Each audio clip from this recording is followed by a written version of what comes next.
Ona klipe ilipangiwa muda mrefu sana, lakini ikawa inarushwa. Na kuhusu tatizo sio pesa, pesa nishagalipa zamani. Kitu kinaitwa heshima ni kitu kia muhimu. Naona kwa sababu haiko vya bure. Kweli nimelipa na nimejishusha kwa sababu mimi namjua Mungu, lakini hii tabia haiko tabia fresh kabisa. Yeah. Mangenivalisha ni K-Mass show, ndio angenivalisha ni kwani donc tulikuwa tushaongea kila kitu jinsi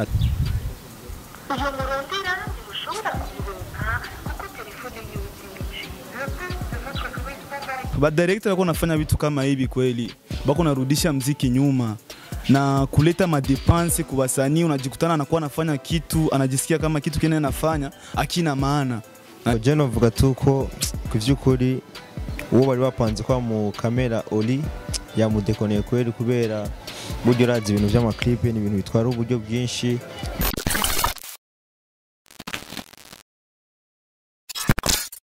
Hello bakunzi ba MPR TV, kuri microphone ni Gibe MF Customs. Aha turi ni ku mashuri y'abashinwa aho twahamagawe n'umwe mu baririmbyi, ubundi nawe ni Frank Video.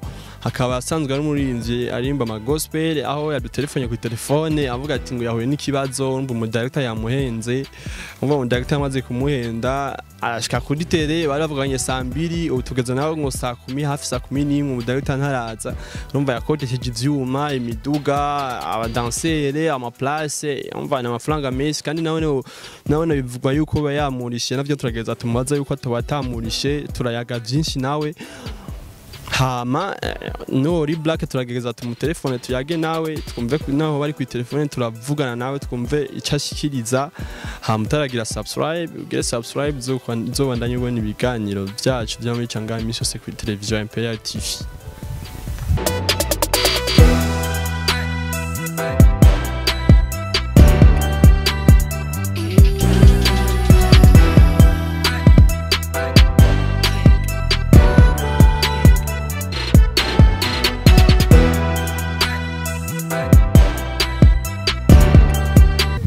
Twamaze gushika rero kuri tele aho bariko barategura babadanse bari kuja muri ya clip, bamwe bariko baragira mu repetition, abandi barahagaze. Reka tubayagishika toyi twumva ico bashikiriza nawo ubwabo.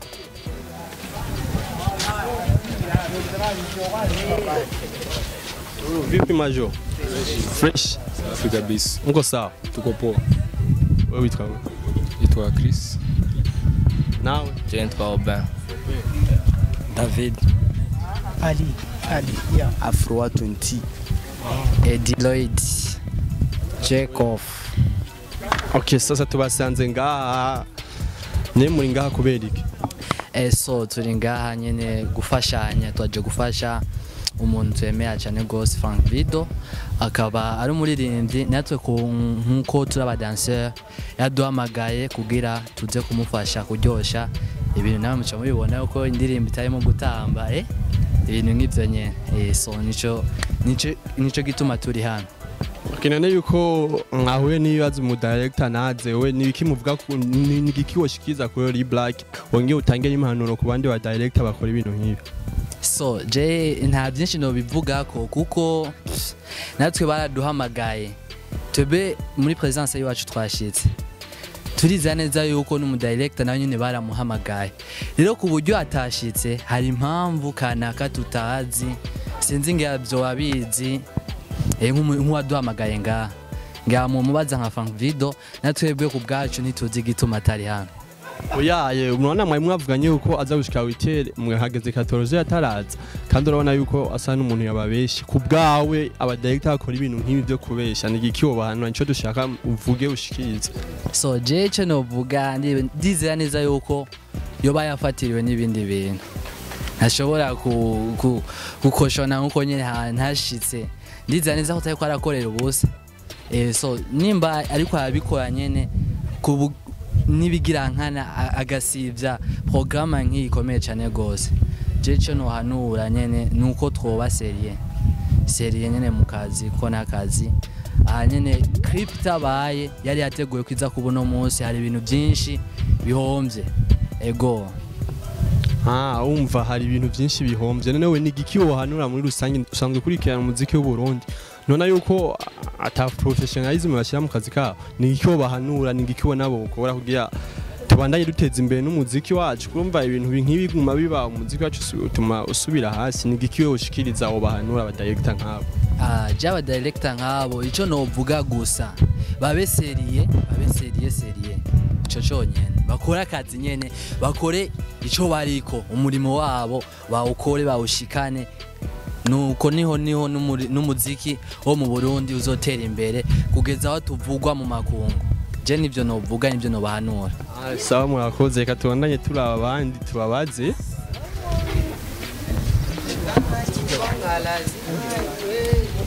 chef wa groupe chef team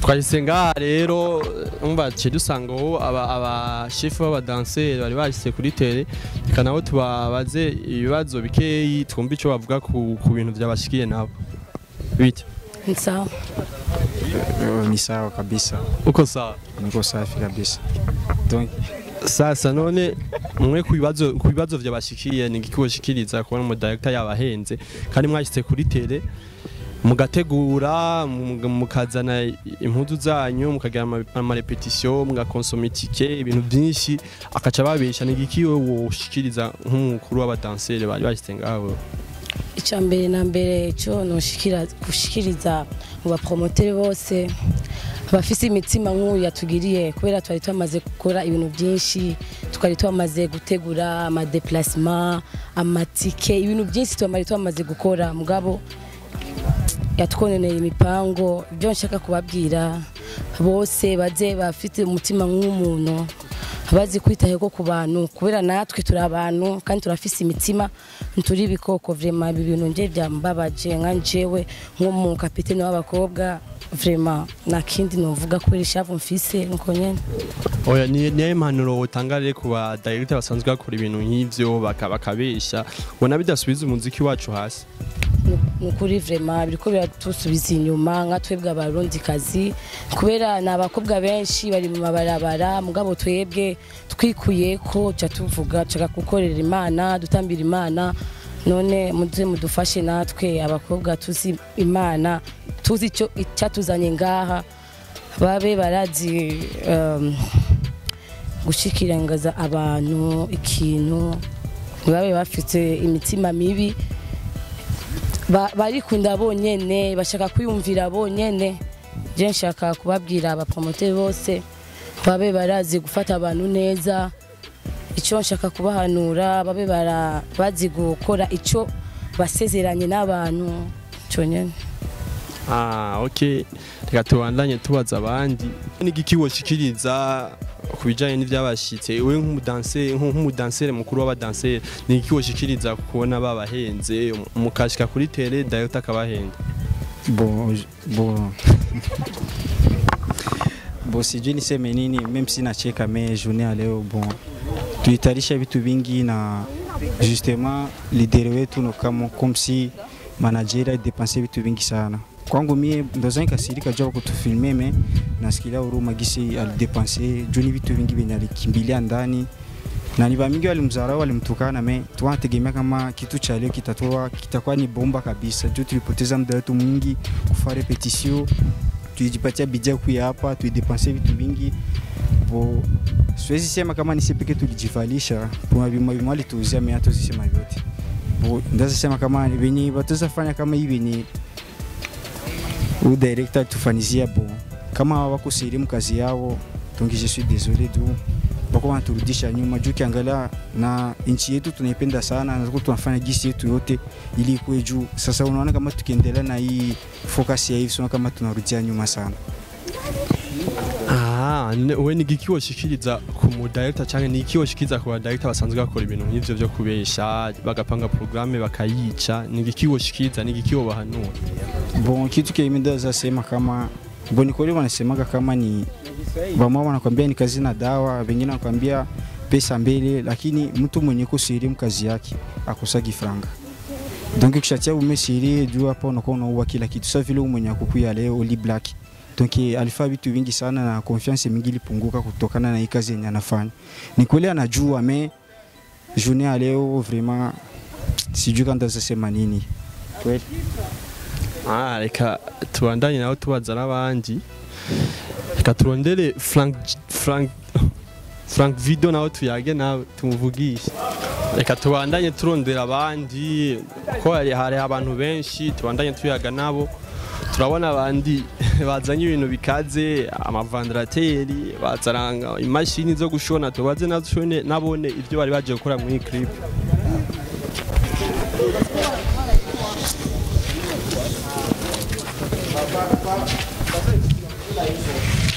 Vipi Manig? Kabisa. Safi bebe. Mimi ni Mang Boys. Mimi ni Chris. Mimi naitwa Yasin. Turabona mwazanye ibintu byinshi, amakoti, amavandarateri, imashini, amarteri hariya y'ivyuma none mwaje gukora ibiki muri clip? Sisi hapa tulikuwa kama wa styliste wa kupanga vitu yani. Tufanya vitu vingi yani, tunachoka sana yani. Ndio hivyo papa. Sasa nane kubera kubona umenga uri black yabahenze ntaze mwazanye ibikoresho byanyu kuri tele nimukore nigiki mwoshikiriza nka wewe nk'umusanzwe umusirista nigiki wovuga cyane nigiki wovuga kuri uri black? Kwa kweli nitukosea kwanza. Nitukosea sana, tulidepense franga mingi kweli. Kidogo mwambia vitu hivi sifanyagi tena. Kwa hiyo vitu yafanya tukosea sana. Pene iko ifo hii mfikie asikie tu kama nitukosea vibaya sana. Alafu wewe unaweza kusema nini? Nichoweza kusema yani juu Frank Video amedepasi sana. Kwa hiyo ikiwezekana ana zile hela azirudishi. Yani ndio chendaza kusema alafu wewe unaweza kusema nini? Naweza kusema vraiment alitukosea sana. Sasa sio ajeni. Kuna wengi hapa mimi tukwenda hata kwa masomo tukasema acha tukuje tukufanya hii kazi juu kitu kikoe sawa. Mimi kuona gisi ya kukuja alitukosea sana vraiment. Na tunaona manguo nini vitu vingi tulikodesha manani vandilateur manguo vitu vingi tulikodesha, lakini vyote binakuja kuomba juu yake. Na hapa itabidi leo turudishe vyote hivi vyote hapa turudishe kwenye bilitoka. Na tukisema ati tukodeshe tena siku nyingine tutatoa ni franga zingine. Kweli alitukosea sana, alifanya nifo sana. Alitukosea sana tena sana kweli. Okay, wewe nigiki wohanura ku badaita bakora ibintu nk'ivyo bakabesha. Wowe usanzwe ukurikirana umuziki w'u Burundi? Ego, mimi nafuatiliaga muziki wa Burundi ndio. Sasa none ubona badaita babandanya bakora ibintu nk'ibi, ubona umuziki wateka bawusubiza hasi? Badirector wako nafanya vitu kama hivi kweli. Bako narudisha muziki nyuma na kuleta madepense kwa wasanii. Unajikutana anakuwa anafanya kitu, anajisikia kama kitu kile anafanya akina maana. Anisikia. Na inakuwa inakosesha heshima sana kwa ile director, na mtu mwingine akiona vitu anafanya kama hivi atajisikia fona, hawezi akapenda, yani hawezi akapenda amfuatilie director kwa vitu alifanya hapa. Juu aliombesha vitu vingi sana. Kuna vitu vinaomba vingi sana kupitia hivi anafanya hapa. Asante. Okay, tukamaze gushikira muri rindi Frank Video na wareka tumubaze rero nyamukuru niwe yatumye tuza ngaha tumubaze n'ibibazo yahuye navyo, namba atari wafisa amakosa hari gusanga nawe nafisa amakosa, nawe tumubaze vyinshi twumve ica abivuga ko n'inyishu atanga. Frank Video vipi? Fresh kabisa man. Uko sawa? Nashukuru tu Mungu tu. Umeze neza kumenga washafu? Unaona kila kitu ni kushukuru Mungu. Ndio kitu kia muhimu tu. Okay, none ibibazo wahuye navyo byatumye uhamagara Imperial TV ni ibibazo nyabaki? Unaona matatizo ambayo yametokea ni ajili ya direct. Unaona klipe ilipangiwa muda mrefu sana, lakini ikawa inarushwa. Na kuhusu tatizo sio pesa nishagalipa zamani, ila nimelipaga zamani pesa hivi mwezi unapita. Na kama kawaida nimekuwa nikizungumza naye sana, tunapanga na mimi najipanga, ma dancers na wapanga vizuri na nikijiandaa kwa sana kabisa. Ila tu nimeshangaa kufika siku ya video na kuja kupata SMS, tuseme inafika muda wa video ndo napata SMS. Sasa unapatia mtu SMS wakati wa video, naona ni kitu ambacho hakikunifurahisha na sio kizuri, kwa maana kitu kinaitwa heshima ni kitu kia muhimu. Unaona, kwa sababu haiko vya bure. Kweli nimelipa na nimejishusha kwa sababu mimi namjua Mungu, lakini hii tabia haiko tabia fresh kabisa. Yeah. Ubwo Oli Black ni usanga hari amahera utamuhaye cyangwa usanga ntiwamurisha ukora mubeshe?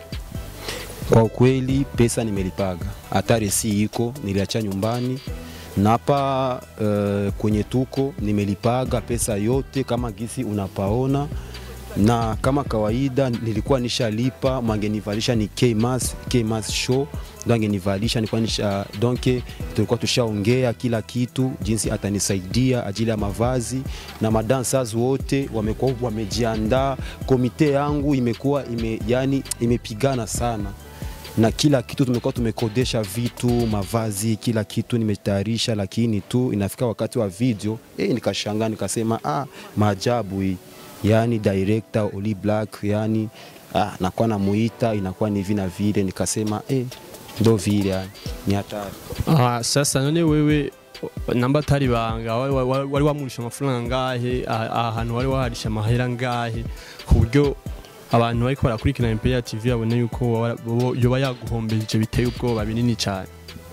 Unaona kwa gisi tumeongeaga kipesa, naona kipesa ni hali ya secret tumeongeaga ajili ya kikazi, haikukuwa ile kitu ya kutolea mbele ya watu juu ndakuwa na baangusha, ni ahadi yani tulipeana ya kutokuaibishana ajili ya kikazi, na hapa ndo vile vile nimelipa, lakini inakuwa ni kikazi mnazungumza, naona ajili tusiaibishani, lakini nimelipa, hakuna kitu kia bure kimi nilifanya kabisa.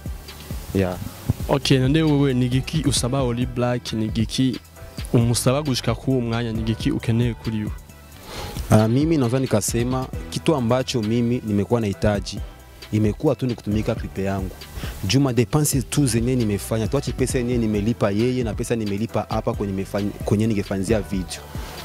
Madepense ni madepense mingi sana, ni vitu vingi nimekodesha, kuna watu kibao ndani ya simu mpaka nasema sawa, watu ndawaambia nini, napigwa masimu SMS na kusa tanda jibia nini.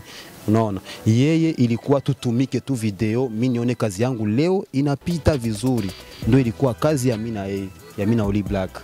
Lakini bikaongea kupita huku na huku kwa manager wake, kwa hivi na hivi, nikasema paka sana sema hivi ni vitu vyenye abikuwaki kabisa. Okay, none wewe urabona wahuye n'izo ngorane, ntiyaje waramurishe warakose place, kandi urazi ibintu bikose umunsi wikoteye ko uheze bukeye ntugaruka ubona wahombye mu isanzwe n'wahombye. None wewe nigiki utegekanya gukora, nigiki usaba Oli Black, nyamba umurihisha, namba ugira ibiki nibiki uri kurapanga gukora, uri kucanke nigiki wosaba?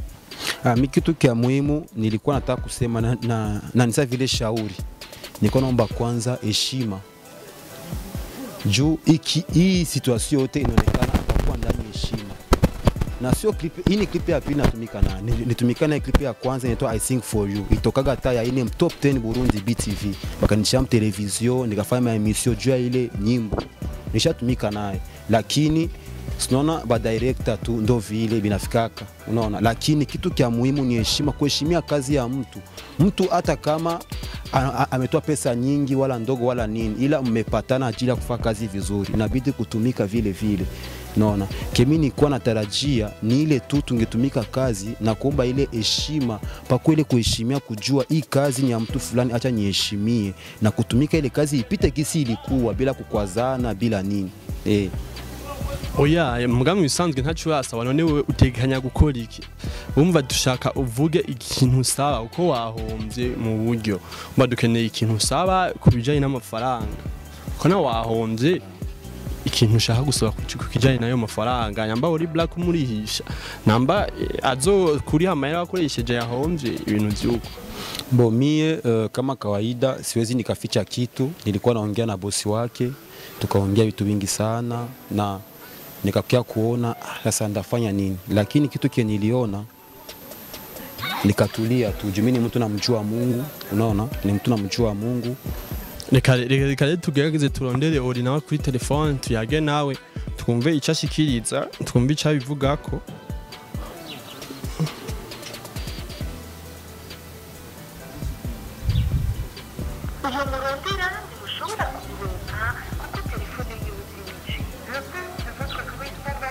turagejeje kumurondera ori nawe dusanze telefone wijimije turondeye manager we nawe twumva.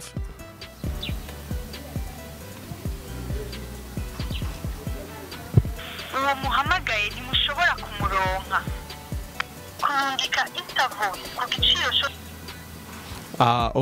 uwe batubwiye ndushaka kumuronka ntawe uzi ko yabize muri liste noire, ntawe uzi yuko yamubrotse, ntawe uzi ko telefone ijimije. Bamukoreye bisanga kweli twagiye tugiye ko duhanura aba director bakora ibintu nk'ivyo, vraiment bakora ibintu atari ivyo bisubiza umuziki w'urundi hasi, bituma umuziki w'urundi utaduga. Ifo yuko bamenya yuko bakora akazi bagakore giprofessionnel kugira babandanye biteza imbere nabo ntibabandanye bisubiza hasi, kuko nanga nk'umuririnzi yamukoreye ibintu nk'ibi bukeye ntazosubira kumurondera bakoranye, umva doca mwikata kandi urumva nawe docabura akazi nawe cyasubira hasi. Ico twomusaba nuko yohindura agahinduka agakora ibintu bigaca mu nzira nziza. Okay, none Frank, apare iyi ndirimbo wagira ukore none ni ndirimbo yitwa gute, imeze gute? Nyimbo ambayo nimehitaji kuitumika itwa Songa Mbele, ni ndirimbo shasha na sohoye.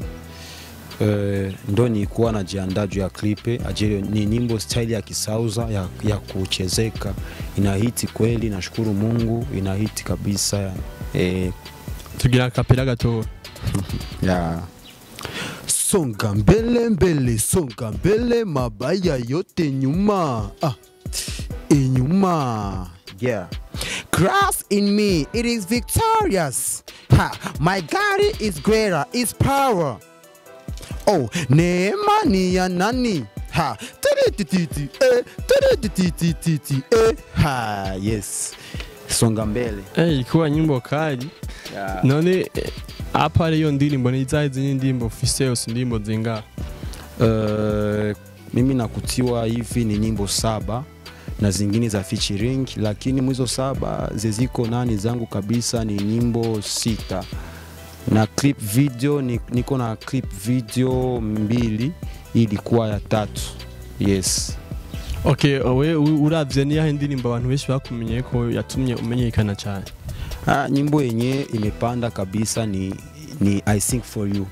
Audio yayo kwanza ilikuwa style ya Nigeria ya kuchezeka, ilihiti sana ma radio mawapi ma emission paka wananiita, na clip yayo ikatoka ya 4 top 10 Burundi BTV. Palikuwa nyimbo nyingi sana, video mingi, karibu mingi, bakatoa bakaacha 10, muzile 10 nikashukuru Mungu yangu ikapata nafasi ya 4.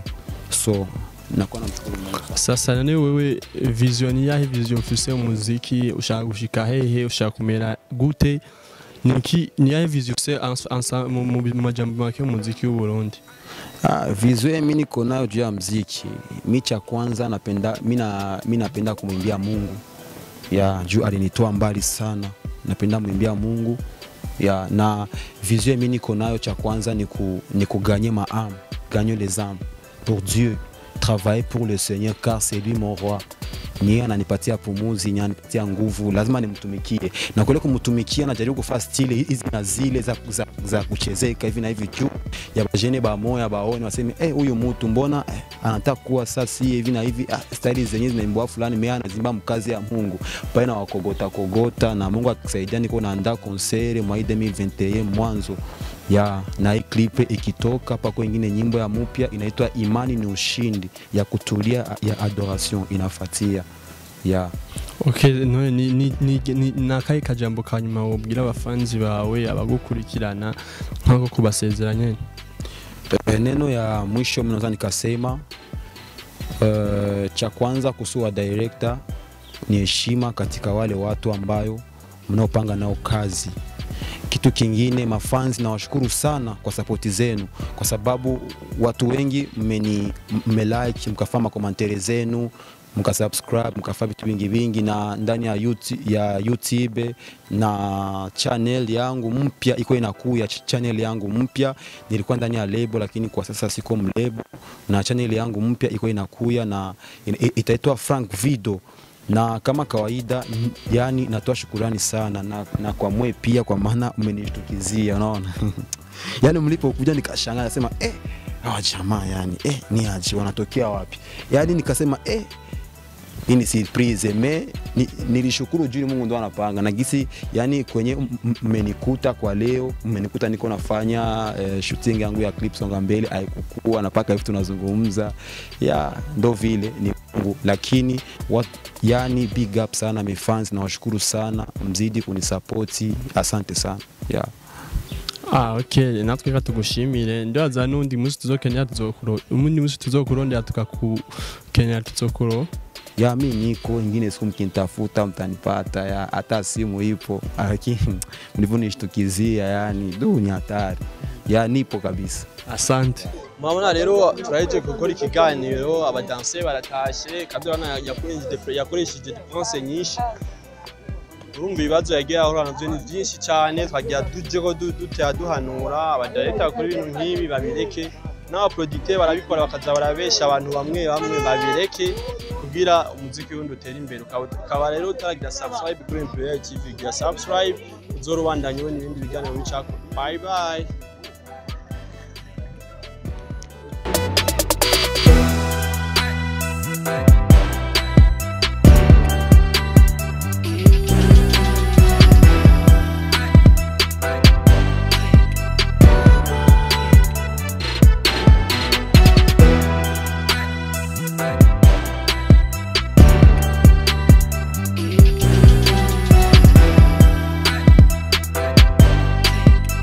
Imperial TV twabandanije, twavuye dushika kumwe mu basiliste bari kwambika Frank Video muri ya clip video.